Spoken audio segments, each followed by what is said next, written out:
Election అప్డేట్స్ను అందరికంటే ముందుగానే తెలుసుకోవాలంటే ఈరోజే ఆర్టీవీ లైవ్ యాప్ని మీ మొబైల్లో డౌన్లోడ్ చేసుకోండి. గత కొంతకాలంగా ప్రపంచవ్యాప్తంగా అందరినీ కలవరపెడుతున్న అంశం కరోనా వ్యాక్సిన్.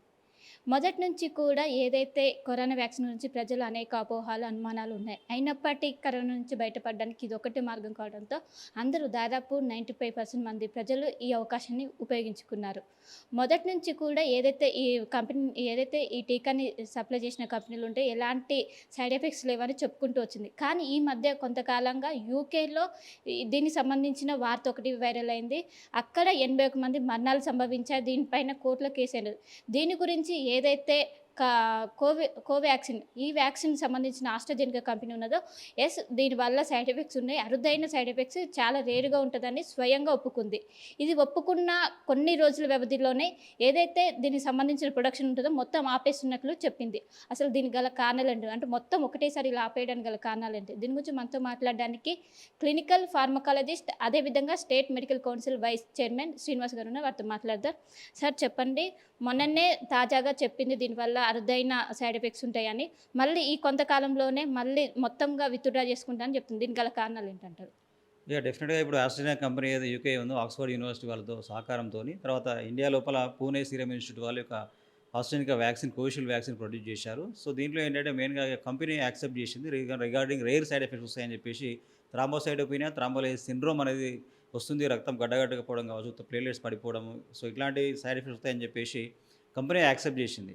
సో దానిలో భాగంగా ఏంటంటే ఈరోజు పోస్ట్ మార్కెటింగ్ ఆథరైజేషన్ హోల్డర్ అంటే ఈ మార్కెటింగ్ ఆథరైజేషన్ని ఇంకా ఫ్యూచర్లో మేము మార్కెట్ చేయము కోవిషీల్డ్ వ్యాక్సిన్ అని చెప్పేసి ఆస్ట్రేలియా కంపెనీ యాక్సెప్ట్ చేసింది. సో దీంట్లో మెయిన్ కారణం ఏంటంటే ఇప్పుడు ప్రజలందరూ కూడా భయభ్రాంతికి గురి అవుతూ ఉన్నారు. నిజంగా కోవిషీల్డ్ వ్యాక్సిన్ తీసుకుంటే మనకు థ్రాంబోసైటోపినియా వచ్చేసి ప్లేట్లెట్ పడిపోయి బ్లడ్ క్లాట్స్ వస్తాయేమో, అది బ్రెయిన్లో వస్తే బ్రెయిన్ స్ట్రోకు, తర్వాత హార్ట్ స్ట్రోక్స్ ఇవన్నీ వస్తాయని చెప్పేసి ప్రజలు భయభ్రాంతులకు గురవుతూ ఉన్నారు. తర్వాత ఇప్పుడు కోవిడ్ అనేటువంటిది కూడా పాండమిక్ పోయింది, దాదాపు పోయింది, మన కోవిడ్ కేసులు తగ్గిపోయినాయి.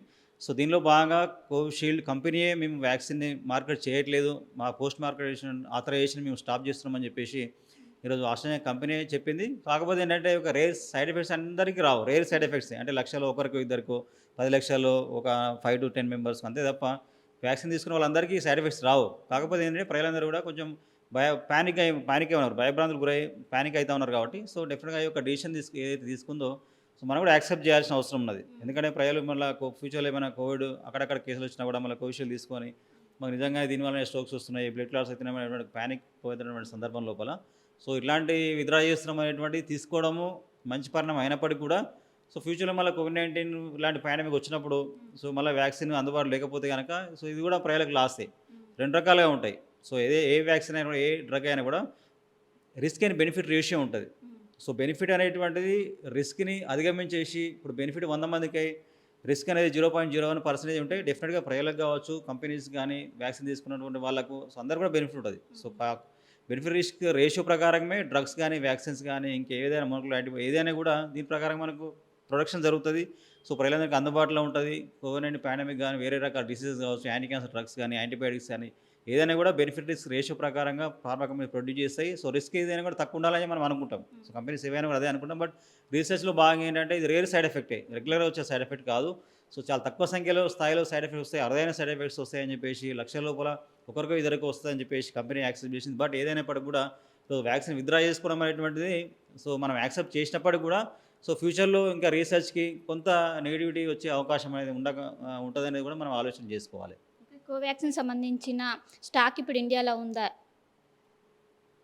సో అది భారత్ బయోటెక్ వాళ్ళు కన్ఫర్మ్ చేయాలి. సో భారత్ బయోటెక్ వాళ్ళు కూడా రీసెంట్గా వాళ్ళు సేఫ్టీ డేటా కూడా ప్రొడ్యూస్ చేసినట్టున్నారు. సో బట్ దీంట్లో ఇంత పెద్ద స్థాయిలో సైడ్ ఎఫెక్ట్స్ వచ్చినటువంటిది వాళ్ళు డేటా ఇది ఇవ్వలేదు. కాకపోతే ఏంటంటే ఫ్యూచర్లో మళ్ళీ కోవిడ్-19 వ్యాక్సిన్ పెరిగినప్పుడు మనం ఏ రకంగా మనం వ్యాక్సిన్ అందుబాటులో తీసుకురావాలి, ఏ వ్యాక్సిన్ తీసుకోవాలనే దానిపైన కూడా కొంత ప్రజల లోపల భయాందోళనలు కావచ్చు, కొంచెం అనుమానాలే వ్యక్తం అవుతాయి.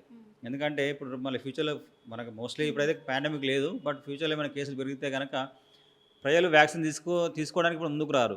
కొంచెం డెఫినెట్గా ఏంటంటే వాళ్ళు భయపడేటువంటి స్థితికి వస్తుంది. కాబట్టి సో ప్రభుత్వాలు కానీ, తర్వాత మిగతా డెఫినెట్గా గవర్నమెంట్స్ తెలంగాణ కావచ్చు, భారత ప్రభుత్వం కానీ దీనిపైన కొంచెం క్లారిటీగా ఉండి మరి ఫ్యూచర్లో వాళ్ళకి వ్యాక్సిన్ ఏ వ్యాక్సిన్ అందుబాటులో తీసుకురావాలి దానిపైన కూడా కొంచెం మనకు ఏమంటాం క్లారిటీ కొంచెం ఉండదు. తర్వాత ఇప్పుడు కోవాక్సిన్ ఎంత సేఫ్టీ డేటా ఉందా అనే దానిపైన కూడా ఆ కంపెనీ చెప్పాలి. తర్వాత ఇప్పుడు పాండమిక్ వచ్చే అవకాశం లేదు కాబట్టి సో దీనిపైన కూడా పెద్దగా మనం చర్చించే అవసరం లేదు. తర్వాత ఫ్యూచర్లో ఏమైనా కేసులు పెరిగితే కనుక వ్యాక్సిన్ రిక్వైర్మెంట్ ఉంటే అప్పుడు దానిపైన డిసిషన్ తీసుకొని దానిపైన చర్చించుకోవాల్సిన అవసరం ఉంటుంది.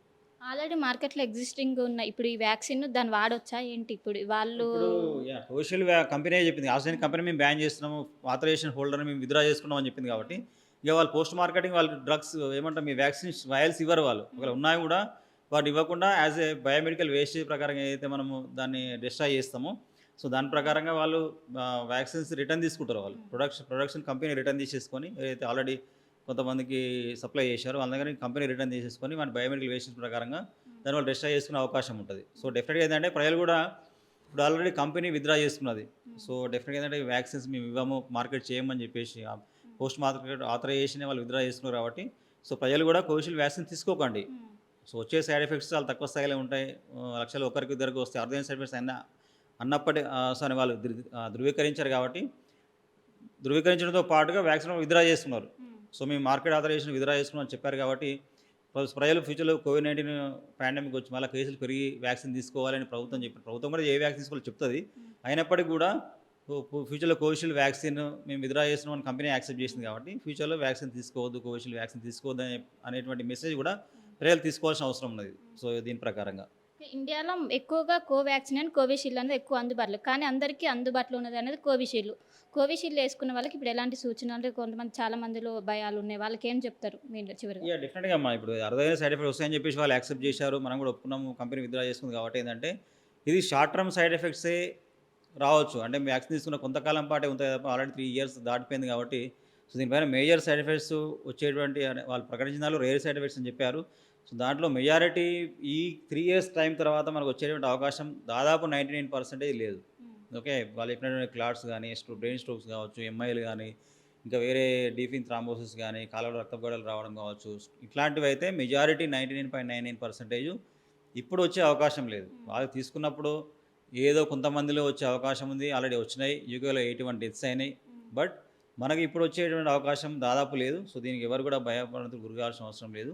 సో ఆల్రెడీ ఎగ్జిస్టింగ్ డిజార్డర్స్ ఎవరైతే ఉన్నారో డయాబెటీస్ కావచ్చు, హైపర్టెన్షన్ కానీ, ఎంఐఎస్ కానీ రెగ్యులర్గా మీరు ప్రివెంటివ్ మెజర్స్ ఏవైతే డాక్టర్స్ ప్రిస్క్రైబ్ చేశారో దాని ప్రకారంగా మీరు మందులు వాడుకోండి. అంతే తప్ప ఈ కోవిషీల్డ్కి సంబంధించి ఇప్పుడు రేర్ సైడ్ ఎఫెక్ట్స్ వస్తాయని కానీ దానిపైన అపోహలు కానీ దీనిపైన ఎవరు మాకు వాళ్ళు పెట్టిన థ్రాంబోసైటోపెనియా, థ్రాంబోలైసిస్ సిండ్రోమ్ ఏదైతే ఉందో ఇప్పుడు వచ్చేటువంటి అవకాశం దాదాపు 99.99% లేదు. సో దీనిపైన ఎవరు కూడా భయపడానికి గురి కావాల్సిన అవసరం లేదు. కరోనా వ్యాక్సిన్ సంబంధించి ఇప్పటికీ ప్రొడక్షన్ జరుగుతుందా? ఆపేసారు? ఎప్పుడైతే బూస్టర్ డోస్ అవుతో అందరూ కూడా జనరల్గా ఆపేసారు వేసుకోవడం కూడా. మోస్ట్లీ మెజారిటీ పాండమిక్ లేదు ఇప్పుడు మనకు. సో కోవిడ్ కేసులు ఏమైతే మనకు రావట్లేదు. సో డాక్టర్స్ కూడా ఎవరు ఇప్పుడు వ్యాక్సిన్ తీసుకొని అడ్వైజ్ చేస్తలేరు. సో మెయిన్గా ఇప్పుడైతే వ్యాక్సినేషన్ అవసరం లేదు యాజ్ ఆఫ్ నౌ.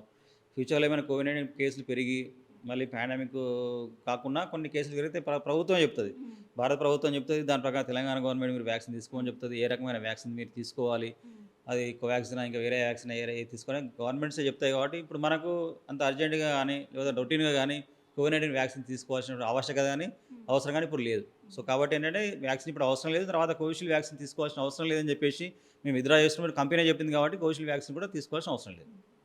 సో మొత్తం మీద ఇది పరిస్థితి. ఏదైతే కోవిషీల్డ్కి సంబంధించిన వార్తలు వస్తున్నాయో ఈ సైడ్ ఎఫెక్ట్స్ అనేది చాలా రేరుగా 100 మందిలో ఒకరికి మాత్రమే వస్తుంది. ఎవరు భయపడాల్సిన 1 lakhలో ఒకరికి వస్తుంది. ఎవరు భయపడాల్సిన అవసరం లేదు. ముఖ్యంగా ఆస్ట్రాజెనెకా కంపెనీ ఏదైతే ఇప్పుడు ప్రొడక్షన్ ఉందో అది ఆపేసింది. ఆల్రెడీ మార్కెట్లో ఎగ్జిస్టింగ్ ఉన్న ప్రొడక్ట్స్ అసలు ఇప్పుడు కోవిషీల్డ్ సంబంధించిన ఇప్పుడు ఎవరు కూడా టీకాలు వేసుకోవడానికి బయటికి రావట్లేదు. ఇప్పుడు అలాంటి అవసరం కూడా లేదు. ఎందుకంటే ఇప్పుడు పాండమిక్ సిచ్యువేషన్ లేదు.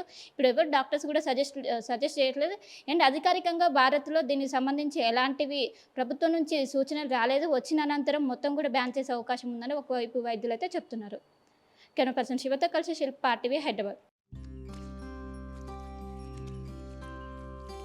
ఏంది గోపన్న, మళ్ళీ ఏదో ఉద్యమాల పోస్ట్ అంటిస్తున్నట్టున్నావు? ఇంకా ఉద్యమాలు ఎందుకు తమ్ముడు? కొన్ని కోట్ల మంది రైతులకు ఏడాదికి 6,000 రూపాయల సాయం, కిసాన్ క్రెడిట్ కార్డులు, ఉచిత రేషన్ పంపిణీ, ఉచిత గ్యాస్ కనెక్షన్లు, కరోనా వ్యాక్సిన్లు, పిల్లలకు టీకాలు, ఆయుష్మాన్ భారత్ పథకం ద్వారా 5 లక్షల ఆరోగ్య బీమా, ఇలాంటి పరిపాలన కోసమే కదా మనందరం ఎదురు చూసింది. మోదీ గారు మళ్ళా ప్రధానమంత్రి కావాలంటే నా ఓటు అవసరం, మీ ఓటు అవసరం, మనందరి ఓట్లు అవసరం. కమలం గుర్తుకు ఓటేద్దాం, బీజేపీని గెలిపిద్దాం. మోడీ మన అందరి నేస్తం, బీజేపీనే గెలిపించేద్దాం.